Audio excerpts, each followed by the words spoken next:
Muy bien, retomando nuevamente la parte de los conceptos básicos de programación orientada a objetos.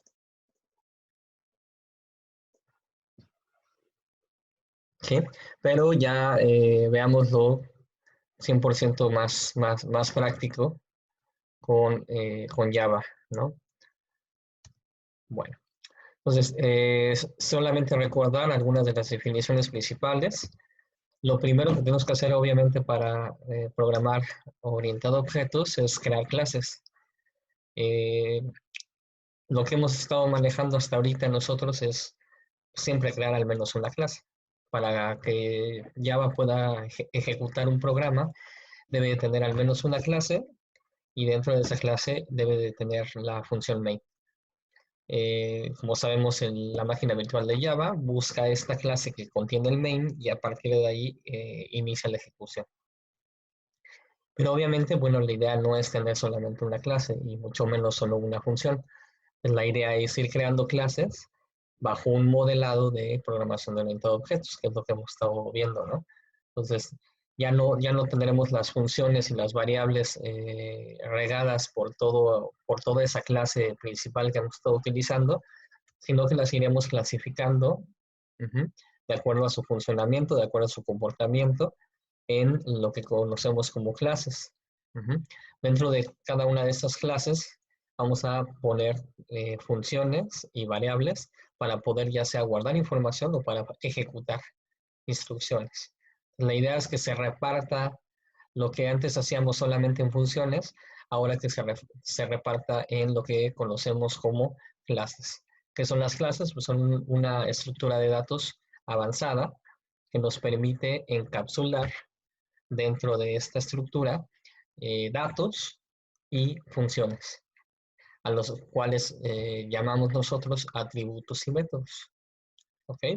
Entonces, prácticamente es llevarnos lo que conocíamos como funciones, llevárnoslo ahora a una estructura llamada clase. Lo mismo pasaría con las variables. ¿Qué es lo que vamos a hacer? Pues vamos a hacer uno de los primeros pilares, a utilizar, perdón, uno de los primeros pilares de la programación de orientado a objetos, que es la abstracción, acuérdense, que era observar los objetos o el objeto que queremos nosotros trasladar al programa y solamente abstraer, traer esos elementos principales que requerimos para el programa. Cuando me refiero a elementos, me refiero ya sea a sus atributos o sus comportamientos. No vamos a traernos todos, vamos a traernos solamente los que son significativos para el programa que estamos haciendo. ¿Ok? Entonces vamos a ver qué características tiene ese objeto y qué comportamientos tiene que para mi programa tiene sentido tenerlos aquí. ¿Ok? Entonces, lo primero que debemos de saber de una clase es que cuando la vamos a declarar es que esta va a tener un nombre. Generalmente, o más bien por convención, el nombre de las clases debe de estar en mayúscula. ¿Okay?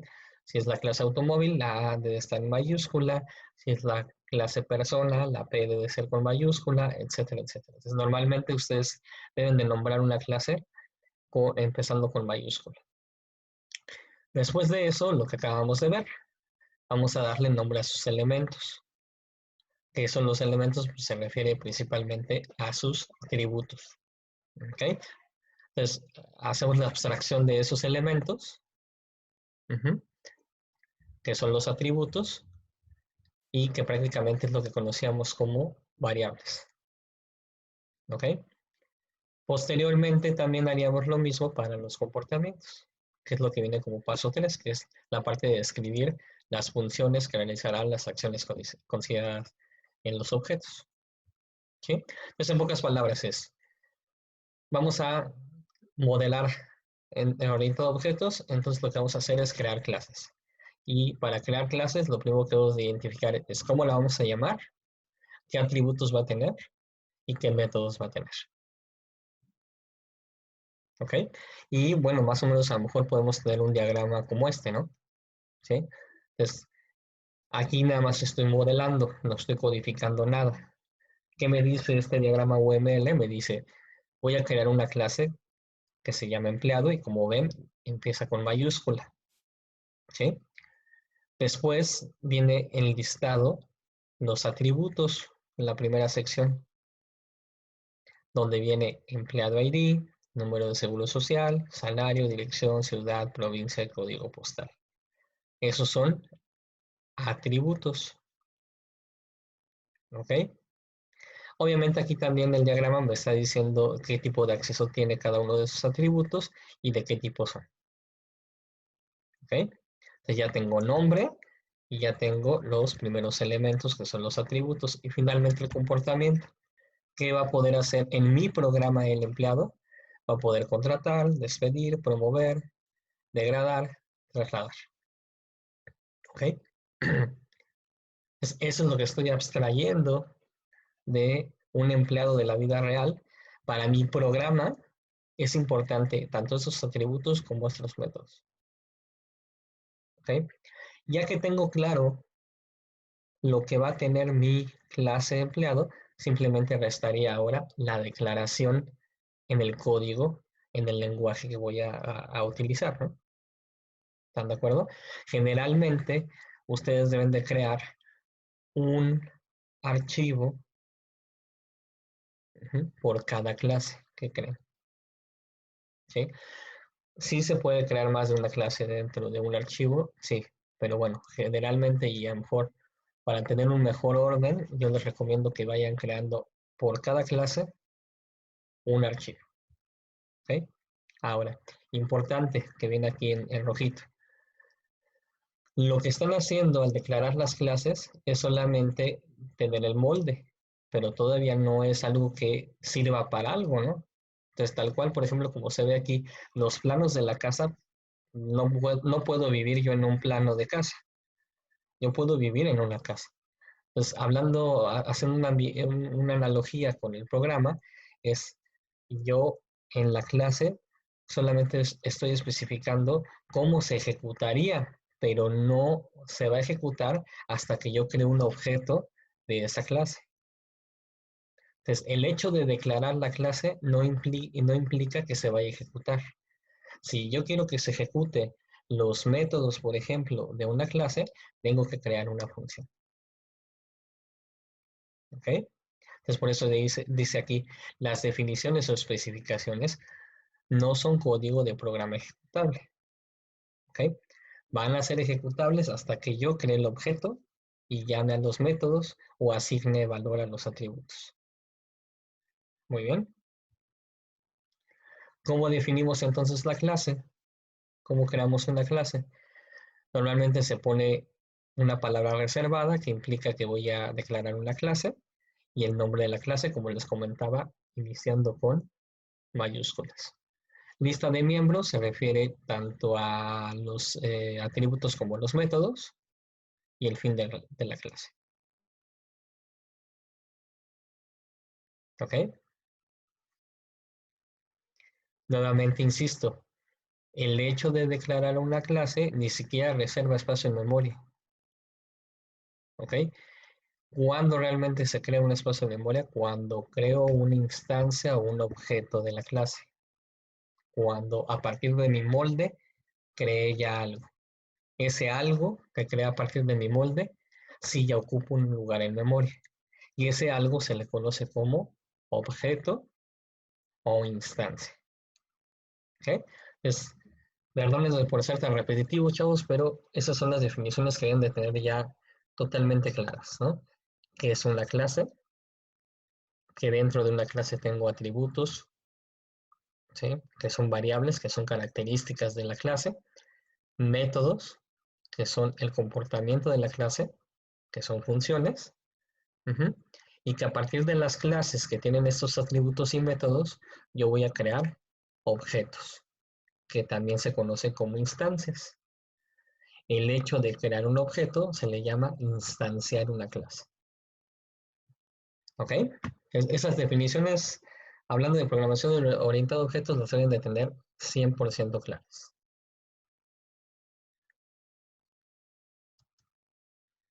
Ok. Hablando ya en particular de Java, ¿cómo declaramos una clase? Generalmente se pone el acceso. Generalmente van a poner public para la declaración de una clase.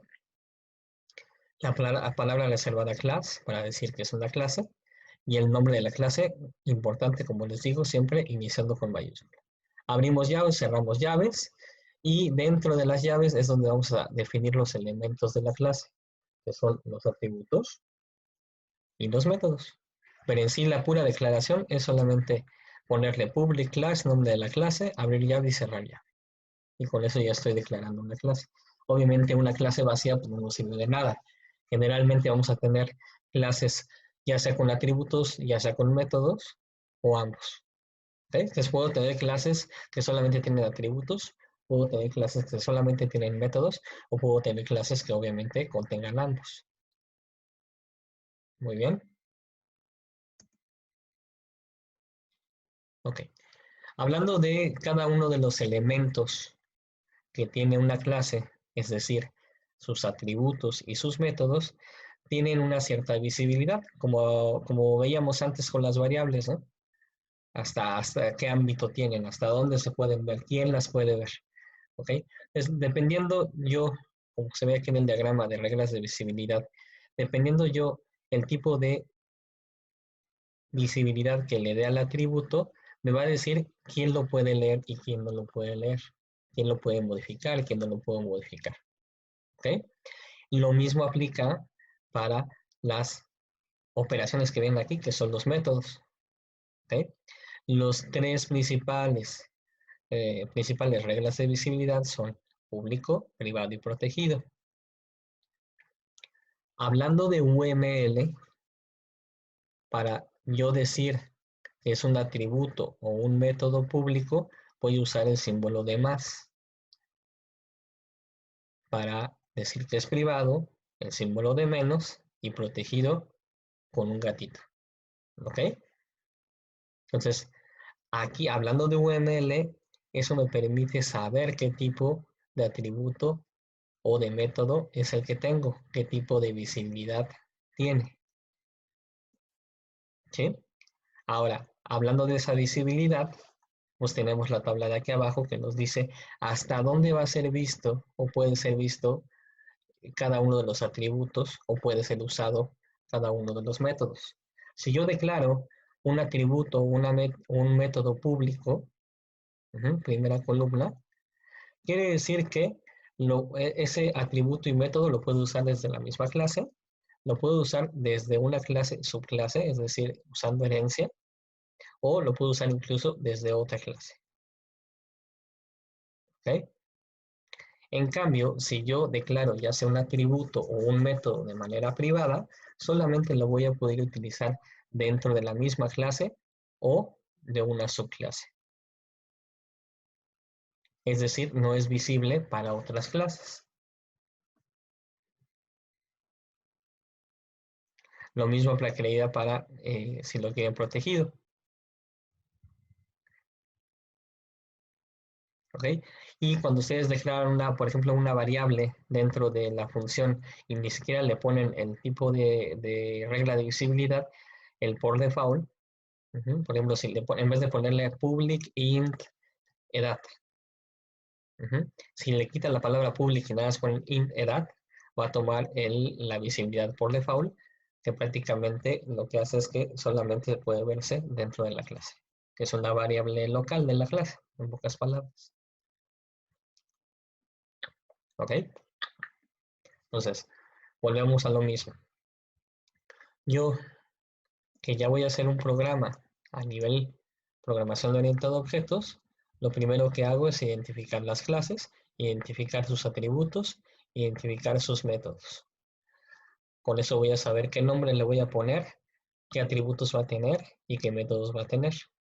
Declaro mi clase, ¿cómo la declaro? Ya vimos aquí, ¿no?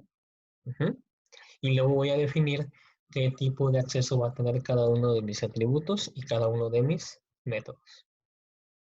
¿Ok?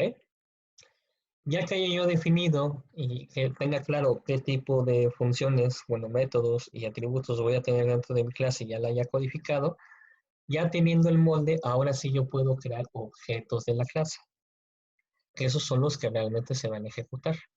¿Cómo creamos un objeto de la clase? Pues ponemos el nombre de la clase, y el nombre de la referencia. ¿Por qué el nombre de la referencia? Porque acuérdense que los objetos ya no son tipos primitivos, entonces lo único que son estos de aquí, que antes decíamos que era como declarar una variable, estas ya son referencias hacia los objetos, no son variables. Porque esto es similar a declarar como una variable, por ejemplo, int x, tipo de dato y el nombre del identificador de la variable. Pero ya hablando de objetos, en realidad esa variable que decíamos, aquí ya son referencias, es decir, es una referencia hacia el lugar de memoria donde está el objeto realmente creado. ¿Okay? Entonces, lo primero que cada vez que creamos un objeto, debemos hacerlo en dos pasos. Creando primero una referencia y después creando el objeto para que ese objeto sea apuntado por la referencia. ¿Okay? El objeto no se crea hasta que nosotros no usemos la palabra new. Usando la palabra new es en el momento donde se va a crear el objeto y ese objeto va a ser apuntado por la referencia. Es decir, cada vez que yo quiera llegar a obtener información, modificar información o tener algún comportamiento de ese objeto, debo de hacer uso de la referencia que está apuntando hacia él. ¿Ok? Entonces, creo mi clase, defino atributos y métodos.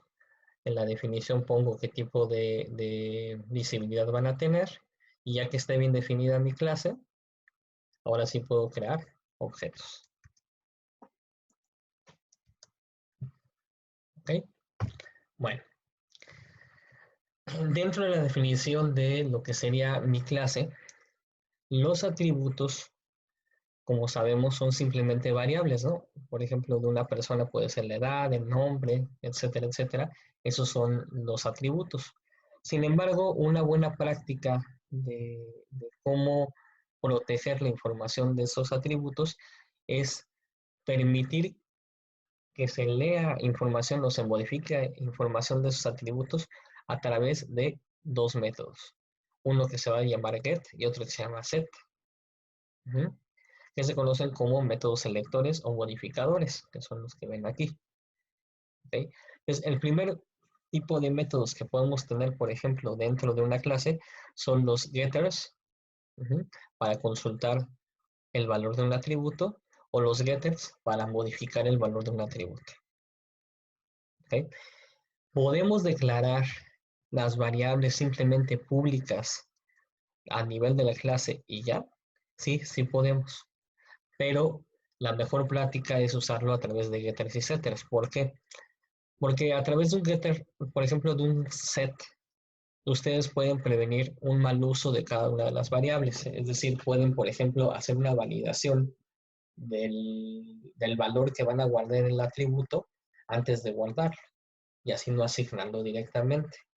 Este da digamos, esa gran ventaja.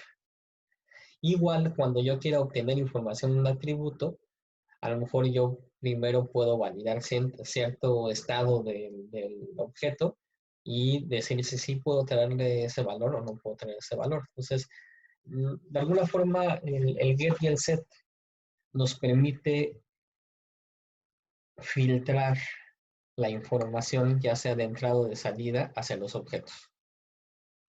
¿Okay? A diferencia de que si ustedes nada más declaran las variables como públicas y se acabó.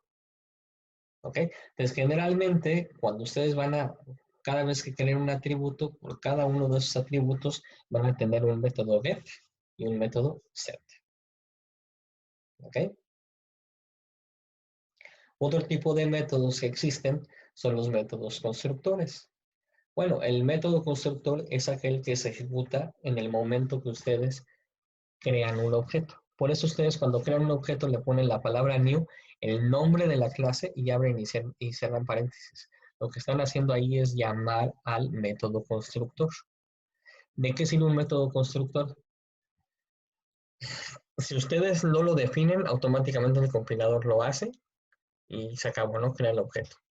Pero si ustedes lo definen, les permite, por ejemplo, inicializar con ciertos valores el estado de ese objeto.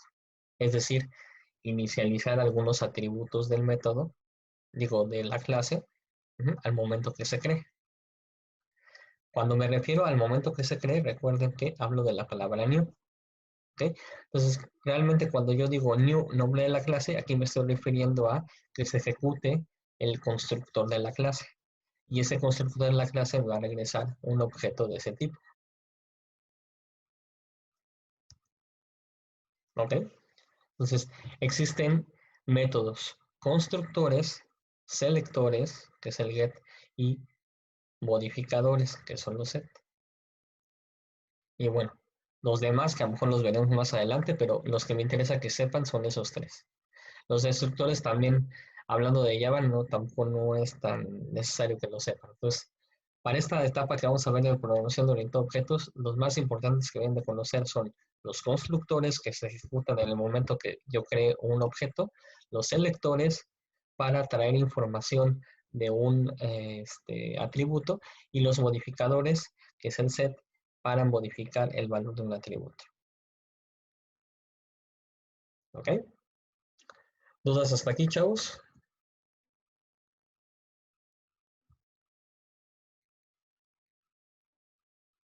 Bueno, entonces el get y el set ya vimos para qué sirven, ya sea para establecer el valor de un atributo o para consultarlo. Bueno, hablando del método constructor, el método constructor, como les dije, es aquella función que se ejecuta en el momento que se crea el objeto. Por eso es que tiene el mismo nombre que la clase. ¿Okay? Ahora, este método constructor regularmente se le mandan parámetros iniciales, es decir, valor de algo, como para decir, con esto inicializa el objeto. ¿Ok? Si ustedes no lo declaran, no declaran el método constructor, simplemente habrá uno por default, de parte de Java, por cada clase que creen.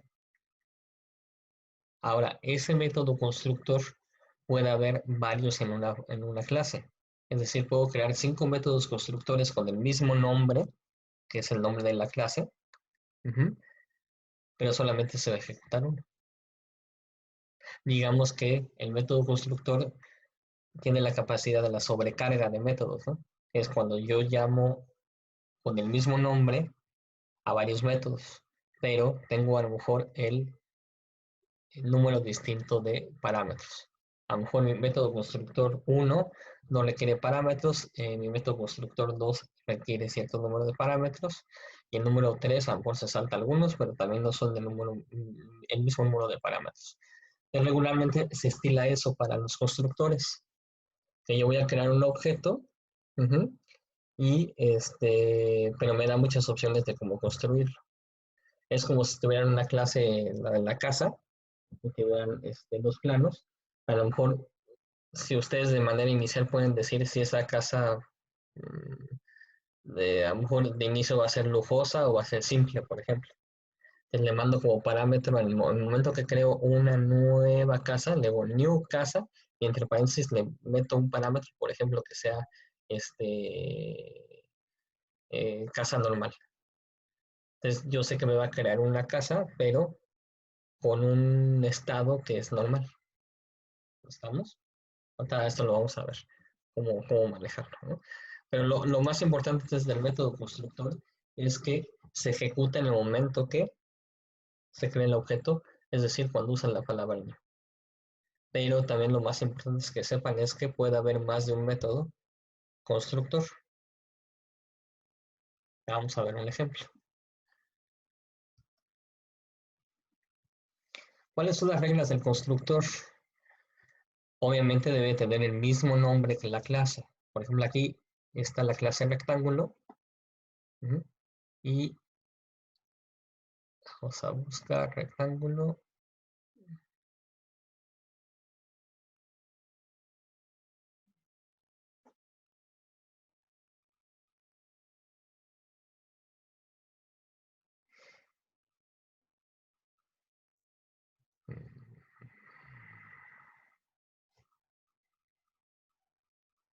Déjenme ver. Me quedé pensando aquí. A lo mejor más adelante lo vemos. Es una clase que es de rectángulo y se asemeja un poco ya a la parte visual, por eso Es la que creo que está no en séptima sería... línea, ¿no, profe? ¿Perdón? Es la de la séptima línea, abajo de constructor y aparece rectángulo. Ahí. Sí, bueno, ajá, sí, lo que estaba viendo si lo hacíamos o no. Sí, exactamente, ¿no? Aquí el ejemplo que viene, ajá, es una clase que se llama rectángulo, ¿no? Entonces aquí está el nombre de la clase, que es rectángulo. Ujú.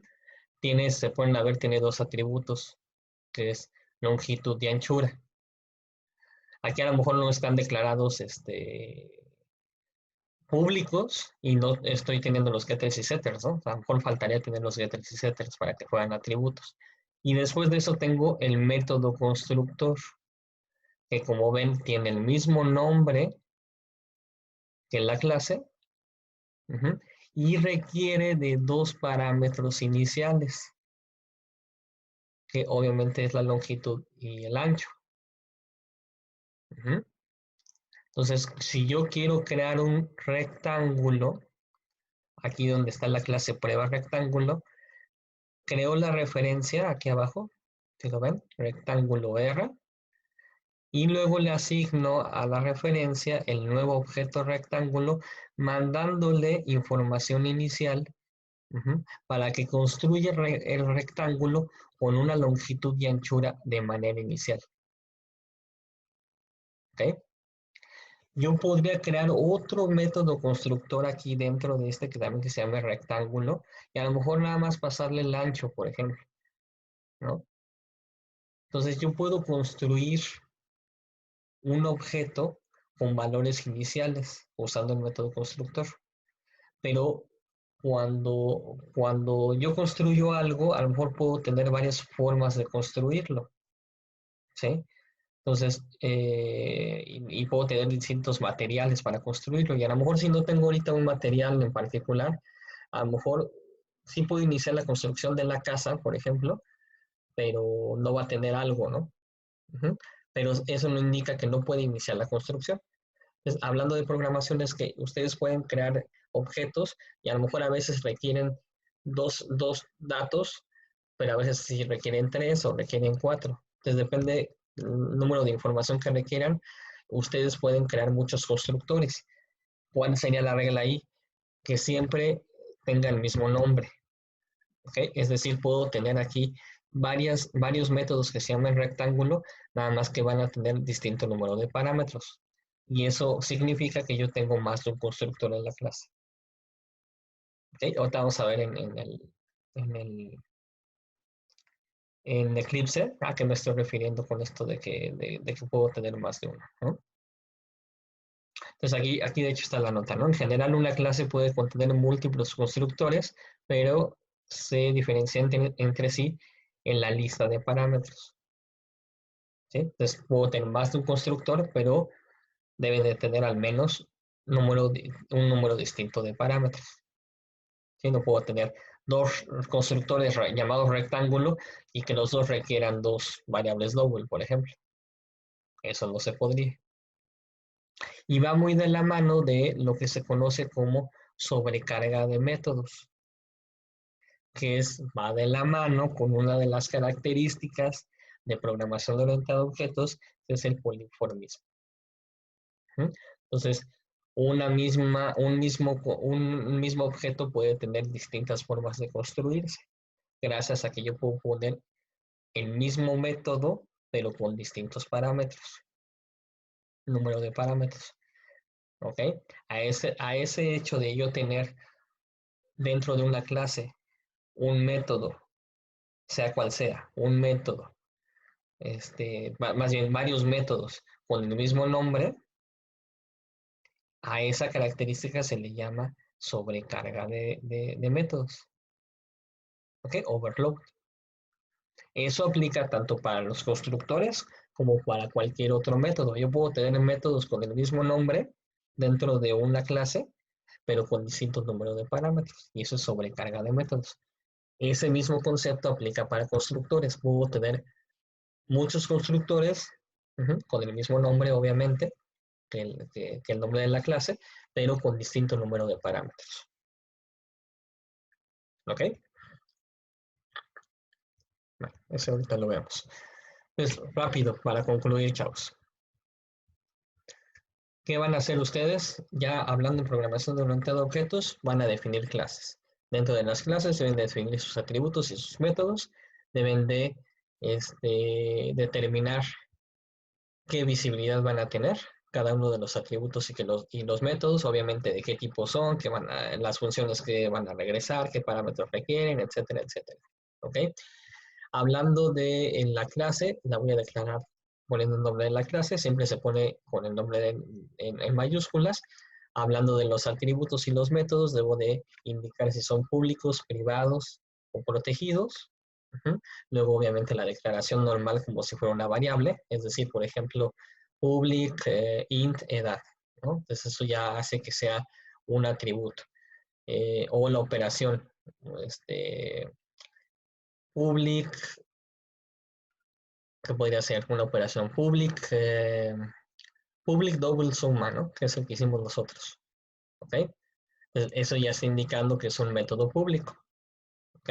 Entonces yo voy a verificar, abstraer de la realidad, saber en mi clase qué tipo de atributos, qué tipo de métodos voy a tener, qué tipo de accesibilidad van a tener, y ya, ¿no? ¿Ok? Ya que tengo bien definido qué tipo de clase es la que voy a declarar, ahora voy a definir los métodos principales. Los únicos tipos de métodos que pueden tener son estos. El primer método que van a definir es el método constructor, ¿ok? Pero, como vimos, puedo tener más de un método constructor, ¿sí? Es decir, puedo tener métodos constructores, pero con distintos números de parámetros.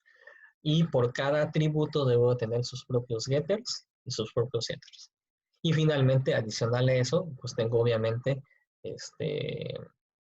los métodos en sí de la clase, ¿no? Que debería de declararlos como públicos. Son los únicos tipos de métodos que voy a tener. Constructores, selectores, que son los get, los modificadores, que son los set, y los demás. Entonces, generalmente el get, el set y los operadores se declaran como públicos. Y el constructor ni siquiera se le tiene que poner el ámbito. ¿Ok? Por default, obviamente es público porque al momento que crean un objeto se llama al método constructor. Me refiero aquí. Cada vez que yo uso la palabra new, estoy llamando al método constructor adecuado al número de parámetros que requiere. ¿Ok? Entonces, por ejemplo, aquí yo estoy mandando un método constructor que no requiere de parámetros. Pero puedo llamar con la misma clase, pero a lo mejor le voy a poner ciertos números de parámetros aquí, con el mismo nombre, y llama a otro método constructor. Ya dependerá de lo que quiero hacer. Ahora vamos a ver un ejemplo. ¿Ok? Entonces vamos a pasar a Eclipse. Vamos a hacer una pausa ahorita. Y ya empezamos con la parte práctica de estos conceptos. ¿Va? Vámonos a pausa entonces, chavos.